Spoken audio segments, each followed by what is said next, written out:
Então, gente, uma boa noite a todos. O Marcos já nos apresentou, nós estamos lá na Casa Maria de Nazaré. Somos humildes trabalhadores, todos nós, mas somos mais um dos colaboradores do Cristo, ou pelo menos tentamos ser. Né?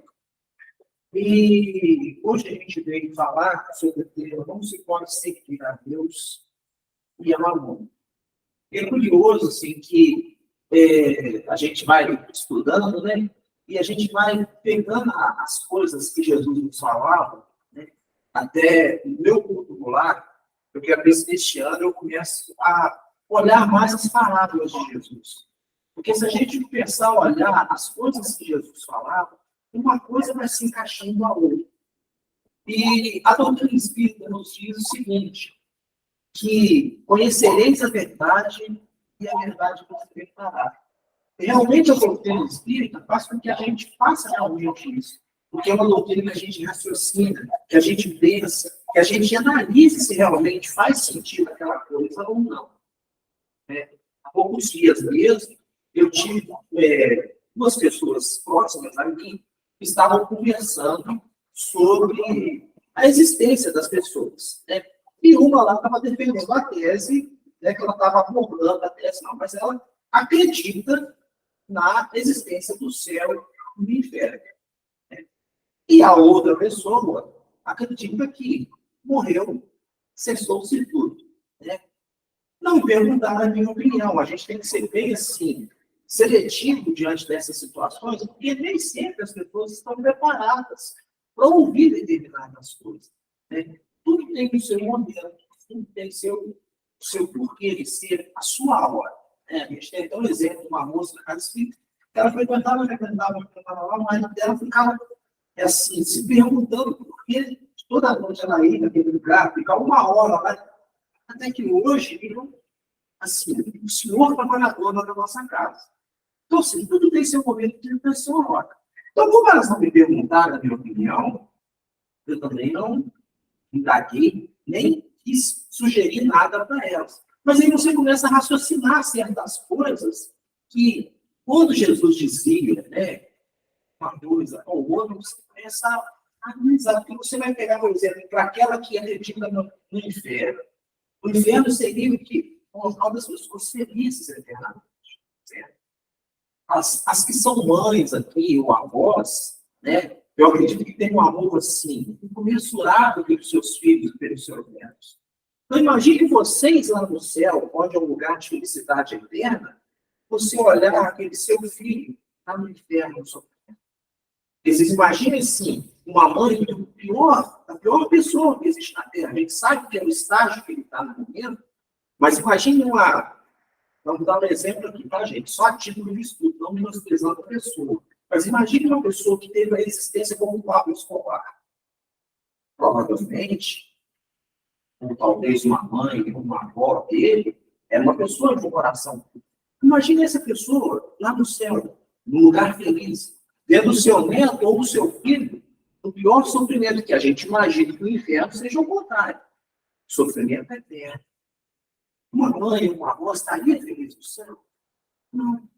E Deus sendo puro, sendo justo, aí a gente vai pegar uma outra passagem de Jesus, onde Jesus disse, nenhuma das ovelhas do meu pai se perdeu. Ele não disse, fulano, beltrano, das minhas ovelhas do meu pai se perdeu. Então, assim, vocês imaginem nós, que somos também pessoas, pais, irmãos, a gente não gostaria de dar uma segunda chance para alguém que a gente ama, para ele ter uma oportunidade de conseguir restituir o seu erro? Assim também seria Deus. Sendo justo, ele daria uma segunda chance para os seus filhos. Então, essa tese do céu e inferno fica um pouco ocupada diante dessa situação. Né? Você imaginar também que uma pessoa possa acreditar que não exista nada depois após a morte, seria um contrassenso. Porque vocês imaginam, vamos pegar novamente a teoria de uma pessoa que aproveita a vida. Vamos colocar posso colocar a vida dele, tá, gente? Desculpa, ele, coitado, hoje. Mas imagine Por que nós seríamos pessoas, tentaríamos ser pessoas boas, pessoas que choram, que sofrem, que trabalham no dia a dia, que tentam buscar alguma coisa, se a gente tivesse o mesmo fim que ele? Qual seria o nosso intuito de ser pessoas boas? E essa pessoa que acredita que o nada acontece é uma pessoa boa de coração. Então, não justificaria você viver uma vida dessa. Você tinha que aproveitar o total momento, o total presente. Então, são coisas que a gente tem que começar a ir raciocinando. As coisas que Jesus nos deixava. Então, o último estudo que eu fiz aqui, eu falei sobre os muitos são chamados sobre isso. E aí a gente começa a trabalhar a hipótese de que como nós podemos ser esses excluídos? Né? A gente vai pegar aí uma outra passagem de Jesus que ele diz, lá no capítulo 2. Depois ele fala, os brancos herdarão a terra. Vocês imaginem as pessoas que estavam ao lado de Jesus, mais idosas, Jesus falando isso para eles. Os fariseus herdarão a terra. Vocês imaginam, eu estou lá com 80 anos. Não, Jesus, não, mas aí, muitos tardaram, uns 30 anos a mais, aí, se eu chegar a 110, eu não consegui levar a terra. Jesus sempre me indicou essa conta. Não. E aí a gente vai pegando passagens dele. Fala. Quem não nasceu e aí a gente começa a ver um monte de coisa, gente, que vai se encaixando nos tratores. Certo? E o nosso tema, como se fala hoje, não se pode servir a Deus e a mamão. Precisamos entender primeiro que seja mamão. Então, antigamente, os povos mais antigos cultuavam o Deus Mamon como o Deus da fartura, Deus do excesso, o Deus de muitas coisas. Então, eles cultuavam as figuras como a época de boas colheitas, boas coisas que aconteciam, aumentavam as riquezas, se cultuavam, se prestavam homenagens ao Deus Mamon. E aí, a gente vê, a gente tem que fazer determinadas escolhas nas nossas vidas. Vamos pegar lá atrás, a época que a gente era mais novo, as coisas que nós tínhamos nas nossas vidas, para facilitar as nossas vidas. A gente, por exemplo, tinha dificuldade, por exemplo, para ir viajar. Eu lembro que quando meu primo veio chegava do Rio, a gente quase que estendia um tapete de vermelho para ele. Chegando no Rio, né? Quando ele chegava, tinha aquela roupa, aquela coisa, né? Tinha um outro amigo do meu irmão também que chegava de São Paulo, parecia que ele estava vendo os Estados Unidos. A gente é um outro mundo. Né? Eu me lembro, assim, quando foi a maior aventura da minha vida, no Cabo Frio. A maior aventura, né? Uma coisa assim, estratosférica. Eu lembro que 4 horas da manhã, gente, eu preciso do ônibus, então não está chegando nada, eu já queria desalavar. Então, a gente vê assim, as dificuldades que a gente tinha. Né? Ter um carro. Poucas pessoas que tinham. Eu não respondo de ninguém. Assim, quando eu tinha lá meus 9 anos, por aí, 10 anos, a gente não tinha costume de ir na cidade. Na cidade, no centro. A pessoa fala assim, ó, eu vou na cidade, você está em Benfica, e você fala, onde você vai, Planta? Você fala, eu vou na cidade hoje, né? Você não falava aí, eu vou no centro. Sendo que você está dentro da cidade de Jicó, né? Era assim que ele falava, vou para a cidade. A gente não tinha costume de ir. Então, assim, a gente fazia de tudo para ir passear com essa mãe na cidade. E a minha mãe fazia a conta, as pessoas que moram aqui tinham com a maneira do Ministério, de conhece, quem conhece, né? E meu irmão, quando fazia a conta, ficava, gente, 2 horas lá de fora, lá no mercado, lá, esperando as contas para cá. Aqui, andar de carro. Andar de carro. E isso foi uma das coisas que fez com que eu me tornasse espírita. Porque meu irmão tinha carro e eu queria aprender a dirigir. Então, assim, como a gente não tinha muita opção, eu comecei a ir para a casa espírita aproveitar para ele dirigir. Então, assim, vocês veem que as dificuldades que nós tínhamos no passado, as facilidades. Então, assim, muitas coisas foram mudando nas nossas vidas, né? Acredito que grande parte das pessoas não sei, mas individual, seja mais novo, rapazinho, e é mais novinho, então ele nem pensou nessa ideia. Não sei se você acompanhou o fogão a lenha. Eu conheço fogão a lenha, mas... Por exemplo, não, minha casa teve fogão a lenha, não tinha fogão a lenha. A gente só cozinhava a lenha, tinha que usar a lenha, né? Não existia chuveiro, né? O Marquinhos também não deixa. Justamente. Então, assim, muitas das dificuldades que os nossos pais tiveram, nós não temos. E aí a gente se pergunta assim, por que a gente não acha tempo? Por que com mais facilidades que nós temos, nós temos hoje máquina de lavar. Então você dispensa um tanque para lavar roupa. Certo? Nós temos um fogão a gás hoje. Você dispensa de ficar quebrando a cabeça. Eu lembro que a minha mãe suava para conseguir acender o fogo. Né? Começar a fazer comida. Isso é todo dia de fazer. Chaleia. Nossa, não fala não. Não fala não, mas é. Rachar a lenha, armazenar a lenha. Época de chuva, então, gente, é uma dificuldade terrível. Isso quando não tinha que comprar a lenha. Eles não tinham que comprar lenha. Pois é. Então tinha todas essas dificuldades. Luz elétrica. Todo dia acabava a energia. Todo dia tinha um padrinho. Cansei de comer comida com gosto de querosene. Postinho de lareira. Então, todas essas coisas que hoje nós temos, né, nos facilitam a nossa vida. Mas, ao contrário, nós fizemos com que o nosso tempo seja mais curto. E a gente ainda tem, assim, a exclamação de dizer o tempo está correndo rápido demais. A gente não fala isso. Nossa, você falou. Mas será que é o tempo que está correndo?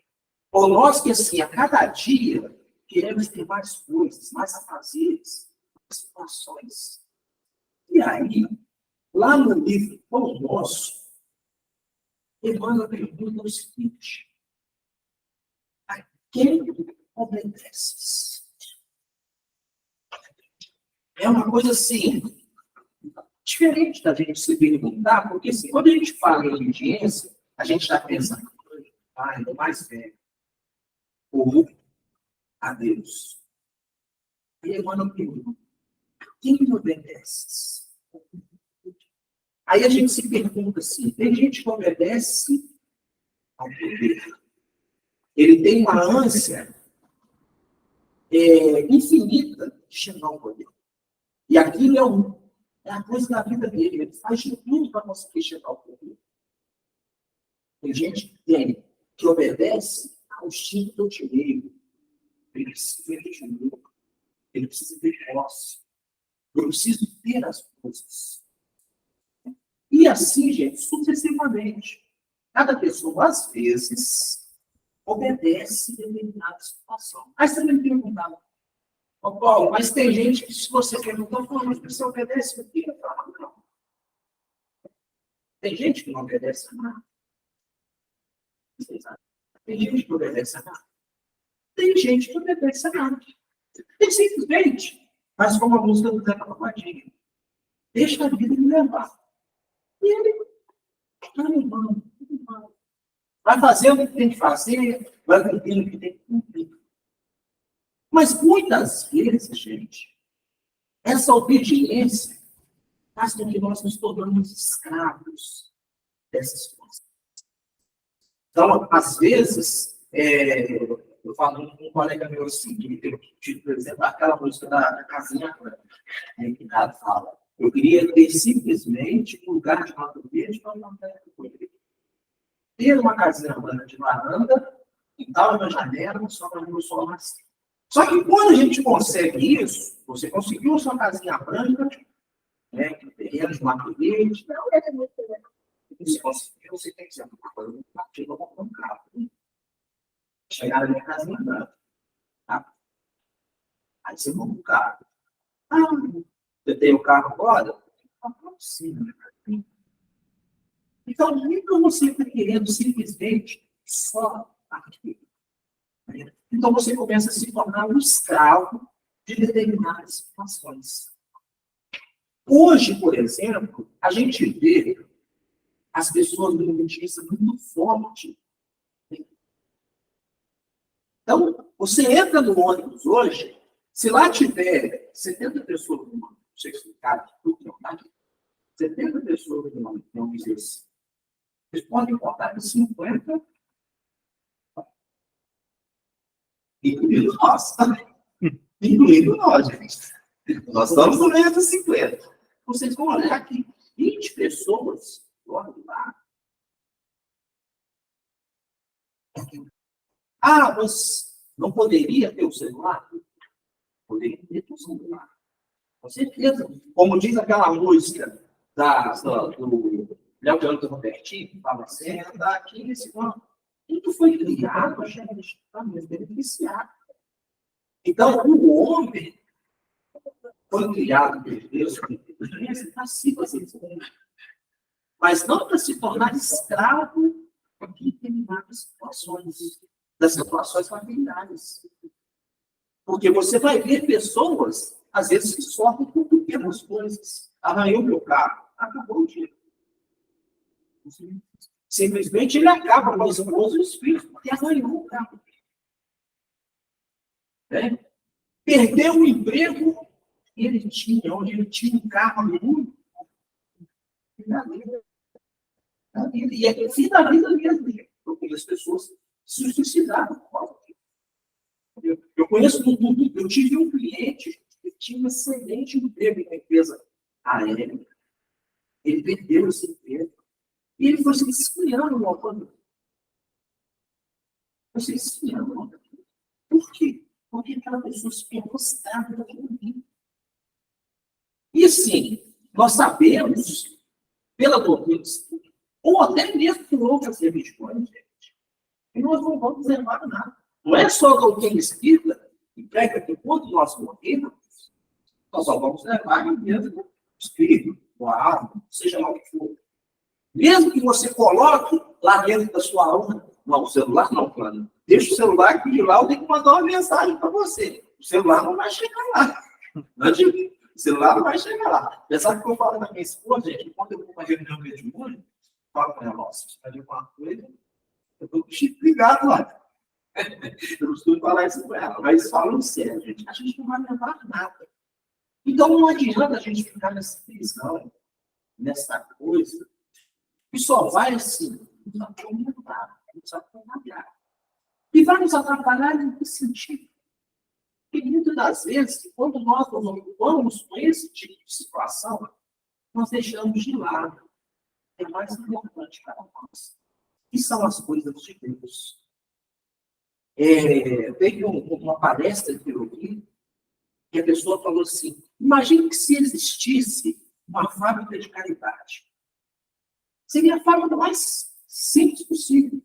Não teria que ter contador, não teria que ter advogado, não poderia ter um imposto, não existiria fiscalização. Vocês já imaginaram uma fábrica de caridade? A gente já viu uma fábrica de caridade? Quantas coisas conseguiriam? Tem até uma passagem, né, de André Luiz, que ele fala lá no consulado, né? Quando ele recebeu o socorro, ele falou com o mentor espiritual dele, que no momento que ele recebeu o socorro, ele recebeu uma bênção. E que ele não entendeu muito bem o que tinha acontecido com ele. Sabe o que você recebeu dessa história? Foi uma prece que uma senhora fez para você. Uma senhora que você tinha prestado uma consulta para ela, tinha dado uma consulta. Esse dia isso. Então, são justamente essas coisas que vão importar.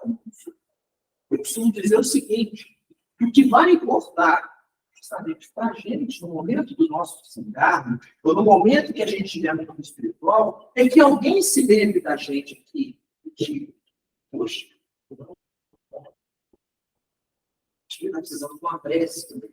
ou mesmo que não seja uma prece, que emita um pensamento com todos, para com a gente.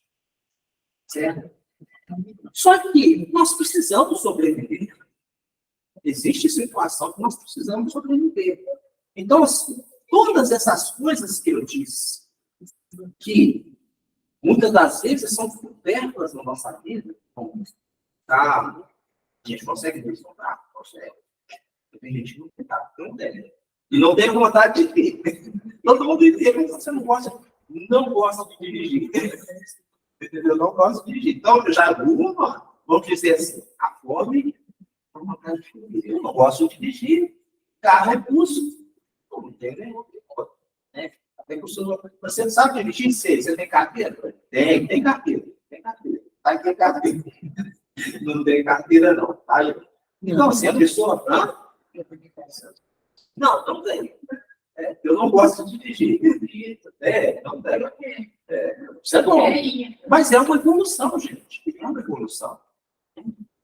Certo? E aí tem pessoas, por exemplo, que não suportam o celular. Eu conheço. Eu tenho uns 3, 4 clientes que eles não aceitam o celular. São pessoas de posse, mas não celular não. Não na minha vida, não. Não, celular não. Sempre acha em tal lugar, mas celular, como? Pessoas que não.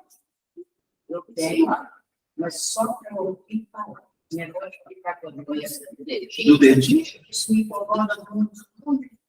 Pois é, mas aí nós vamos pensar o seguinte: nas funções, e essas coisas que às vezes podem ser supérfluas, são necessárias, não são?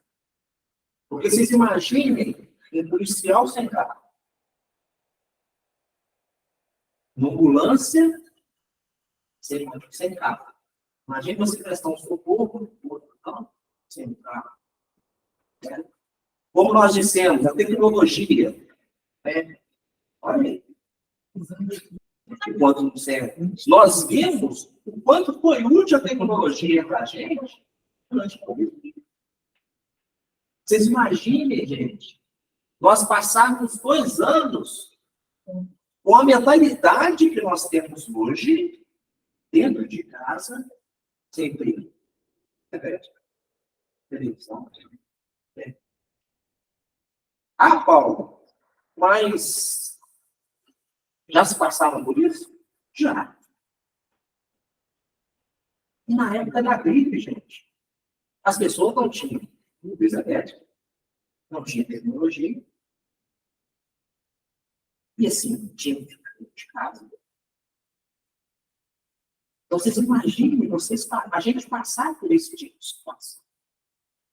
Então, assim, vocês veem assim, como Deus, a sabedoria de Deus, de saber assim, que nós passamos diante dessa situação agora, com a mentalidade que a gente tem hoje, e com as facilidades que a gente tem hoje. Porque vocês imaginem a nossa juventude hoje, passando essa situação de 2 anos dentro de casa, sem nada para fazer.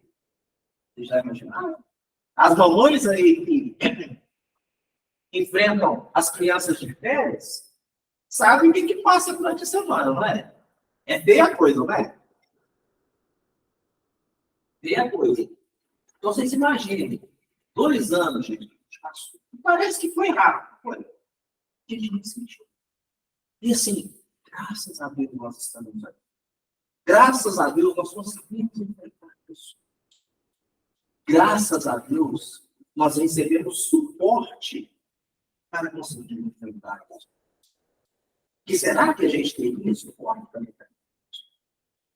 Por muito tempo, gente, a gente está vendo hoje o ser humano se perder nas drogas, se perder no alcoolismo, no suicídio. Aí vocês perderam. Porque se vocês olharem e fizerem uma estimativa, as pessoas realmente que estão acontecendo, essas pessoas que entram muito em depressão, no alcoolismo, como eu disse, nas drogas, no suicídio, são pessoas de poder aquisitivo alto. São pessoas inteligentíssimas. São pessoas que, às vezes, alcançaram o sucesso. Tem quantos artistas, gente, perderam suas vidas às drogas no auge da carreira? Porque talvez faltou uma essência. E a essência, ai meu Deus. Aí nós vamos voltar ao nosso estudo novamente e se perguntar, gente, será que Deus errou quando criou? Será que existe realmente a necessidade? Não. Vamos pensar o seguinte, e se nós fôssemos Deus? Então, eu pegaria um pouquinho dessa fortuna, das mil, para você. Pegaria uma outra partezinha, aqui, para você. A Dona Rita, mais um pouquinho para a senhora, Dona Rita. O restante de vocês não tem. Tem que se virar com o que dá para fazer. Será que Deus funciona dessa forma? Será que ele divide as suas riquezas ou a riqueza para determinadas pessoas? E fala o seguinte, não, na próxima, se a gente for pensar no Espírito, na próxima vai para vocês três, e vocês três vão ter que se virar na próxima, no lugar delas. Nós chegamos lá no mundo espiritual numa situação tão difícil, e assim, nós olhamos o que Deus está dando lá. Vocês podem ter certeza que, assim, a gente pede a pior coisa possível. Porque, assim, a gente chega tão endividado, não, só negócio não é muito, eu não preciso. Deixa, aí, a bondade divina é tão grande, mano, você não vai suportar isso. É melhor fazer isso, mais isso, para te ajudar. Não, Senhor, eu quero, eu vou conseguir. Só que, infelizmente, chega aqui, nós esquecemos do nosso corpo.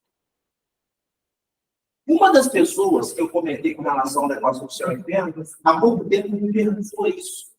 Mas por que a gente esquece? Por que a gente esquece do nosso compromisso? Porque nós temos que aprender a vida. De escolher se nós queremos ou não. Ah, eu dei a riqueza do Marquinhos. Marquinhos pediu Paulo. Vamos dizer, pediu para Deus. Deus, eu quero ser rico nessa encarnação.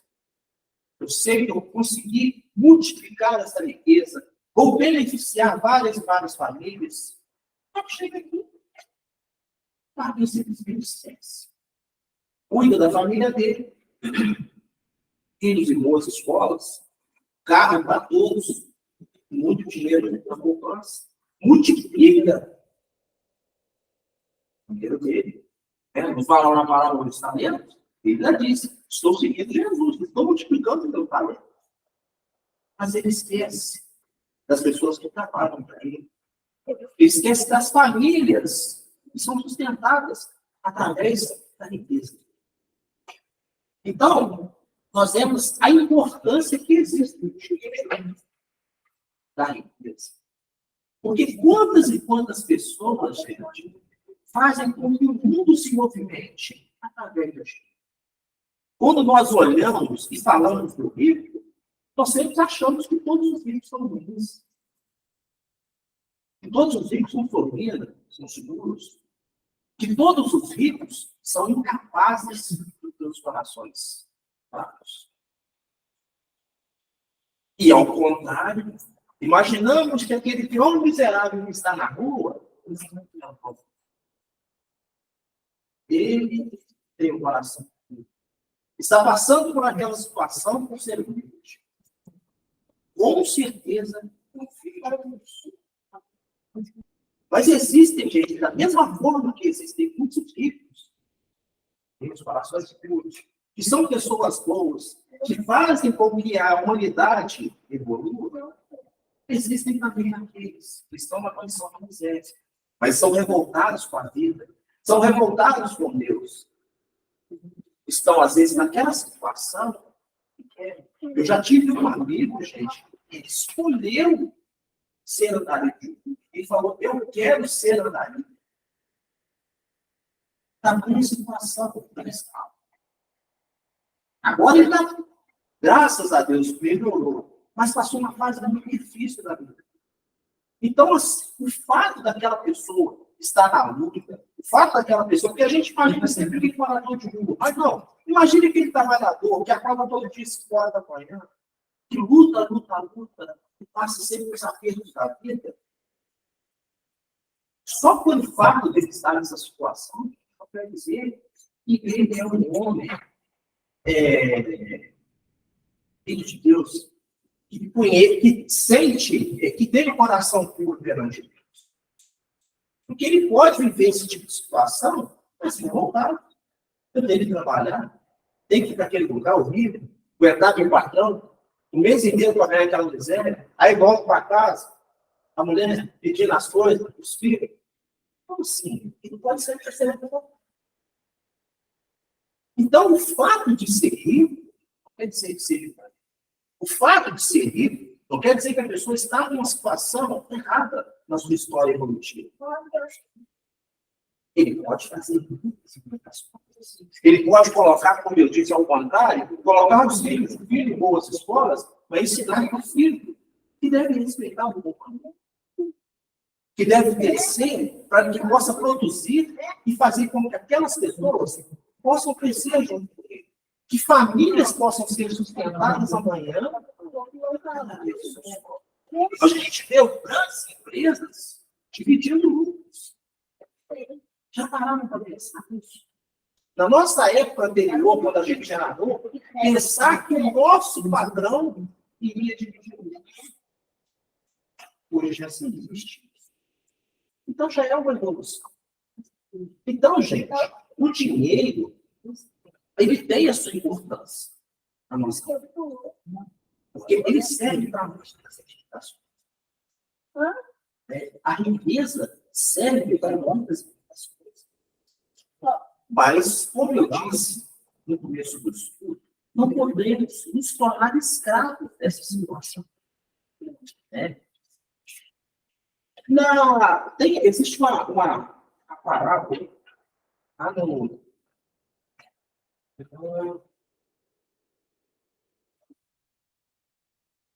lá no capítulo 16. A gente vai dar uma lidazinha, tá, gente? Então o jovem se aproximou de Jesus, no caso, e lhe disse: Ô mestre, o que é preciso que eu faça para adquirir o que tenho? É o que nós lutamos. Para a gente conseguir, vamos dizer assim, salvação. Então, esse jovem perguntou a Jesus: Mestre, o que eu preciso para me alcançar o que quero? Jesus respondeu: Por que me chamais bom? Só Deus é bom. Se quereis entrar na vida, guardai os mandamentos. Quais os mandamentos? O jovem perguntou. Jesus lhe disse: Não matareis, não cometereis adultério, não furtareis, não direis falso testemunho, honrai vosso pai e vossa mãe, e amai o vosso próximo como a si mesmo. A gente nasce e somos criados, teoricamente, para seguir isso aqui. A nossa mãe, o nosso pai, nos ensina isso aqui. Não matar, não roubar, não praticar adultério. Honrar vosso pai e vossa mãe, assim como sua vossa família. Amar o próximo. Então, isso a gente é ensinado. Então, assim, isso é uma obrigação nossa. Só que muitas vezes nós não seguimos. Mas esse jovem foi mais longe com Jesus. Ele disse: Tenho guardado todos esses mandamentos desde a minha juventude. E lhe falta ainda. Jesus lhe disse: Se quereis ser perfeito, ide, vendeis o que tem e dai aos pobres, e tereis um tesouro no céu.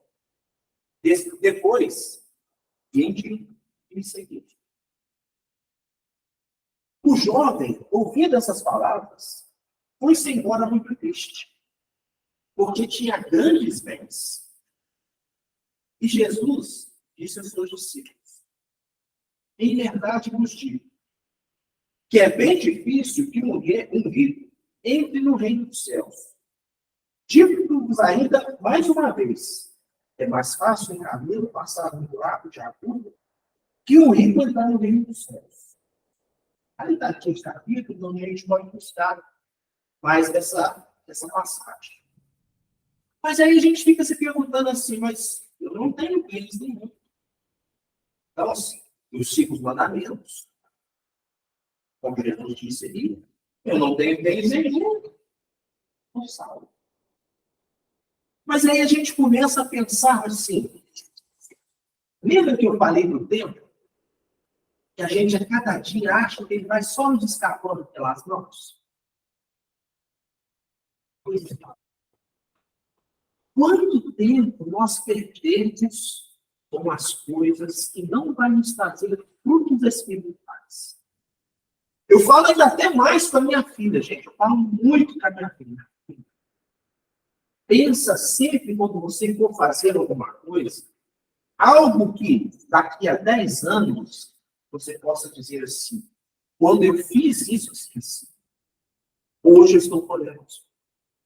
O meu Tiago, que eu chamo meu filho, a gente sabe quem que é, ele até conta que assim, teve um dia e ele estava saindo para a escola, para a faculdade, para a escola, para a faculdade. Já adulto, já. E eu perguntei para ele, você está indo para a picareta? A roupa ele fala para a picareta. Ele deu uma respondada, você não pergunta. A roupa que você está para você está para picareta. Não, estou indo para a faculdade. Então, assim, ele fala comigo assim, que na cabeça dele, naquela época, ele pensava assim, pô, qual é a outra geração? Assim, que as coisas nós conhecemos hoje, ele tem comigo. Ele fala assim comigo, olha, hoje eu entendo tudo aquilo que você falava. E eu achava que era uma geração diferente. Mas eu vejo assim, que as coisas que eu segui, que você me falou, hoje eu estou olhando. E eu consigo passar isso por mim. Triste das coisas que eu não aproveitei, que você falou. Que poderia ser muito mais ainda na minha vida. Então, assim, a gente hoje tem uma senhora, numa reunião mediúnica, ela se manifestou, e ela não concordava de ter desencarnado. E ela já é idosa, ela falou, eu estou idosa, mas eu não concordo com o meu desencarne. Eu ainda não tive tempo. Eu preciso de mais tempo. Já imaginaram, gente? Nós chegarmos amanhã no mundo espiritual e clamarmos por Deus. Precisa de você.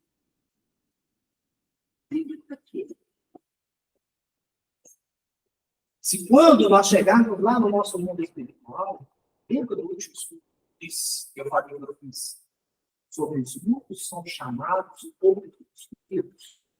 Nós não sermos os espíritos. Já imaginaram a nossa decepção de ter conhecido essa doutrina?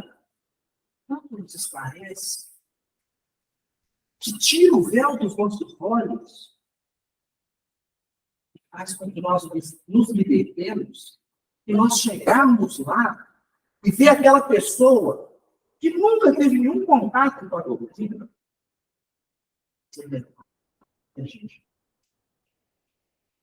Tem até um conto de um moço que ele era um estudioso da Bíblia. Sabia a Bíblia de frente para trás e de trás para frente.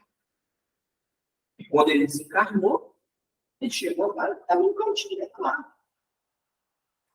E aí, sem entender por que vieram receber ele, para mostrar ele no caminho do céu. Então, aí chegou uma hora que ele resolveu perguntar.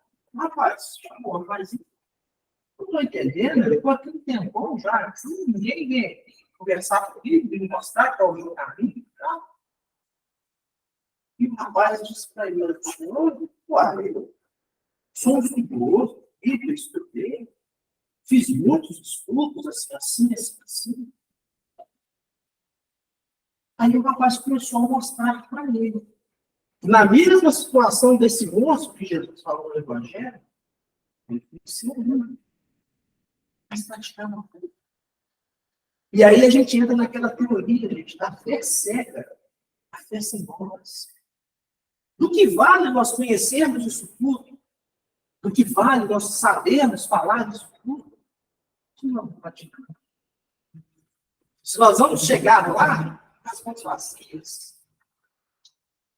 Se nós vamos chegar lá e olhar na nossa ficha kármica, nós assinamos, nós concordamos que iremos fazer. Olhar quantas coisas nós deixamos. E aí a gente vai ver por que nós deixamos de ir. Pelas coisas de nós. Pela ocupação das internets. Pela ocupação do passeio. Pela ocupação das coisas que não vão nos trazer futuro. O nosso tempo, podemos ter.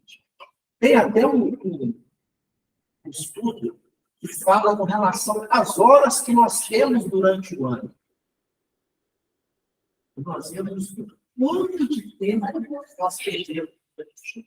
Porque o dia tem 24 horas. Nós temos o tempo do nosso recurso, nós temos o tempo do nosso trabalho, e a gente vê o resto das horas que sobram.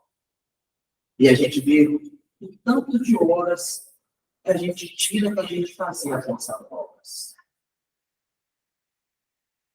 Então, assim, é muito triste quando a gente vê, tem até um livro que fala que existem colônias espirituais de espíritas famintos. Pessoas que militaram no meio espírita, mas chegaram lá e não faziam isso. E aí a gente volta na fé. Até quando seremos? Até quando deixaremos de ser os trabalhadores de Cristo? Até quando nós deixaremos de ser os soldados de Cristo? Aí nós vamos nos perguntar assim, mas será que eu sou importante para a mudança de mundo? Será que o que eu fizer vai fazer contribuição? Será que eu posso dar alguma contribuição para a mudança do mundo? Eu aqui?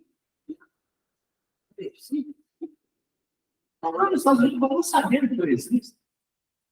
Todos nós somos uma semente. Todos nós somos uma peça que faz parte da engrenagem. Então, se cada um conseguir fazer um pouquinho do que essa engrenagem se permite, se cada um puder fazer um pouquinho, ou largar um pouquinho da obediência às coisas de mamão, se interessar um pouquinho pelas coisas de Deus, que realmente são a nossa essência, que vai fazer com que o nosso coração frutifique, que vai fazer com que nós chegamos no mundo espiritual e sejamos instruídos, o mundo vai começar a mudar. Se na nossa casa nós somos o primeiro dessa mudança, vão passar por dias, a nossa esposa vão passar por dias, nossos filhos vão. E aquilo vai refletindo, gente, os nossos filhos. Vocês imaginem assim, a alegria de passei por uma situação uma vez, e não tem nada a ver com a religião, não. Mas uma pessoa me disse o seguinte, que ela queria me falar uma coisa, que todo mundo na minha rua queria me falar. Mas todo mundo estava com pena de me falar. Todo mundo gosta dessa rua. Você já imaginaram? Então, assim, são pequenas coisas das nossas vidas, gente, que modificam, às vezes, a nossa história. A gente já está finalizando, com todos os primeiros. Então, agora, a gente às vezes se importa com não se importa, às vezes, com pequenas coisas. E pequenas coisas, às vezes, podem transformar o dia de uma pessoa. Lá perto da minha casa, não sei se todo mundo aqui mora na Zona Norte, que já morava lá, sempre todo mundo conhecia o açougue do Tite. Pois é. Então, na época que eu tinha lá meus 14, 15 anos, a gente jogava bola. Então, tinha os times, tá? E as pessoas chamavam os meninos para ir jogar. Então, defendia o time daquela pessoa. E o Dite tinha um time. O time dele chamava Pasquim. Eu não jogava no time dele, não. Eu jogava no outro time, jogava no outro. E assim, o Dite mora perto da minha casa. Mas ele não me conhece. Eu nem imaginava que eu não tive contato nenhum com ele. Jogava contra o time dele, mas foi poucas vezes, 2, 3 vezes. Mas eu conhecia ele muito, porque ele ficava gritando, sabia que ele era técnico do time e tal. Até o pessoal falava que ele dava carne do juiz para ele ganhar o jogo. Aí o que acontece? Um certo dia, eu resolvi parar ele. Um certo dia, do nada, eu resolvi parar ele. E ele até se assustou comigo. Achou até que talvez ele pediu alguma coisa. Mas você me conhece? Eu falei, conheço. Você não é o Dite. Ele, sou. Eu vou conhecer. Você não vai saber quem eu sou. Mas assim, eu fico muito feliz de ver o Senhor hoje. E lembrar as coisas boas que o Senhor lembra do inglês? Que era o meu treinador. Eu lembro. Pois é, naquela época, para vocês, aquele time que vocês faziam, talvez não significasse muita coisa. Mas naquele momento, vocês não têm noção do que vocês faziam para nós na juventude. Trazer alegria, trazer expectativa, trazer competição, trazer uma coisa boa na vida. Então, eu falei, o senhor pode ter certeza que muitos e muitos daqueles meninos que passaram por vocês estão muito felizes. E eu sou muito feliz de ver o senhor. Ele começou a chorar. Meu filho, eu nunca imaginei que uma pessoa fosse falar isso comigo. Todas as vezes que você me vê, não continua. Não para. Então, vocês imaginem o que foi o dia daquela pessoa. Uma simples palavra, gente. Para mim, não foi mesmo que nada. Eu não fiz isso com intenção nenhuma. Mas para ele, isso vai voltar.